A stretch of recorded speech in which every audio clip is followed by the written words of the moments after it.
These dreams will make you feel brand new. These lights will inspire you. Let's hear it for New York. I'll be back. I forgot my makeup brushes.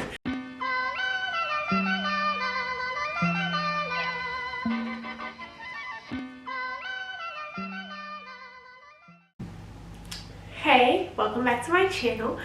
Today we're gonna be doing another makeup tutorial type, actually what it's called is makeup history type video, where I'll be telling you guys about another wonderful person's history. Today I'll be telling you about Sylvia De Villard. She's the original Puerto Rican princess. She's actually born on February 28th, which is the day that I am recording this. So happy birthday, Sylvia De Villard. Even though you passed, happy birthday to you. So she was born February 28th, 1928. She was an actress, dancer, choreographer, and an Afro-Puerto Rican activist. So let's get started with the makeup. I'm gonna zoom you guys in because today I am starting with my eyes. So she grew up in San Juan, Puerto Rico. San Juan, Puerto Rico. As a kid, she was a really good kid. She was really smart in school. And she was just like a good kid. She did her work. She was good at home with her parents and everything. She was very talented and she was very, very smart. It said that she would entertain her parents with her dances while she was growing up. She attended both primary and secondary school, and when she graduated from high school, basically, they awarded her, the Puerto Rican government awarded her a scholarship to study and go to college. She decided to go to Fisk University for anthropology and sociology. She ended up leaving Fisk University and finishing her degree in Puerto Rico because of racial discrimination, because at that time it was still a segregated South, in which Fisk University is in Tennessee. So she ended up going back to Puerto Rico to finish her studies. So she received a degree at the University of Puerto Rico.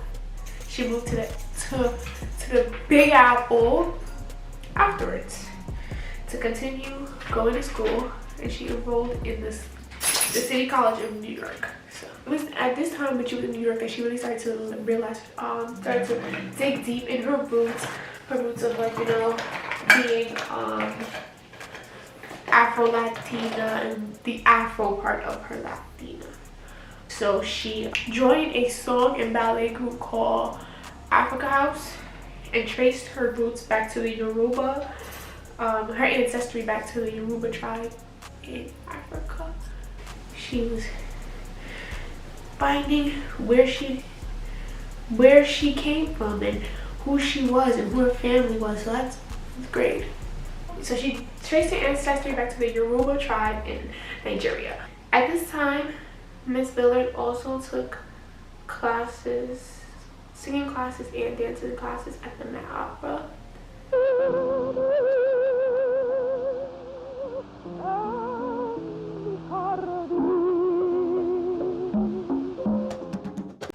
Which is looking amazing. Like, go ahead, girl.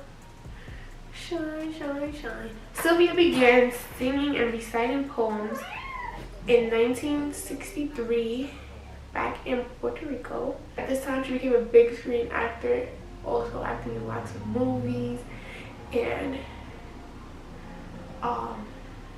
shows, stuff of that nature, making a bag. She also worked as a choreographer and a dancer.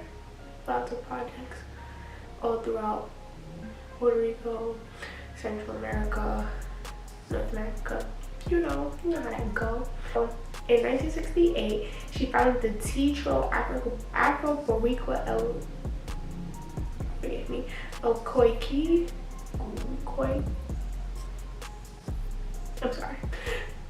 Company, which was recognized by the Pan American Association of the New World Festival as one of the most important contributions to Afro-Puerto Rican and Caribbean culture.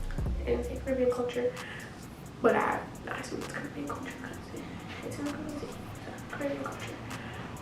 They were offered a contract to perform in several countries in South America, in Central America, and a multiple of universities in North America.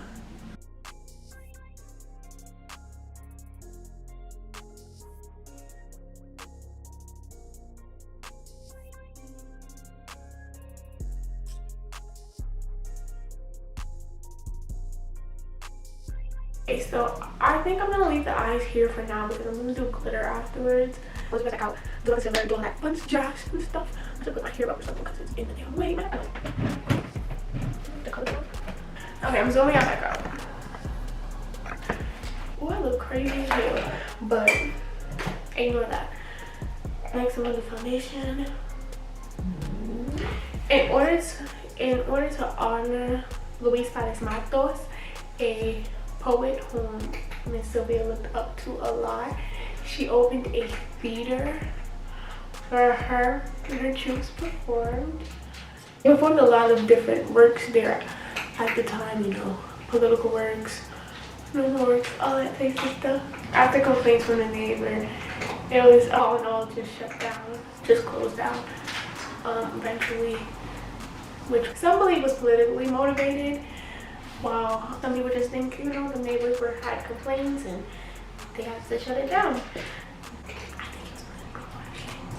That's what they over there. I always look like an oompa loompa when I put foundation on, I swear.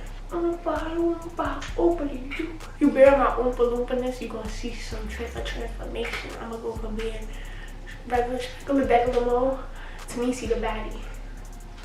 Bear with me. It took me a second to get there.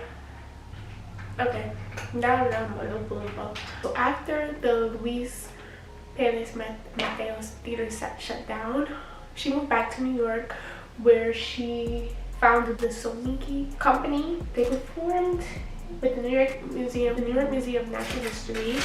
In 1981, the Institute of Culture,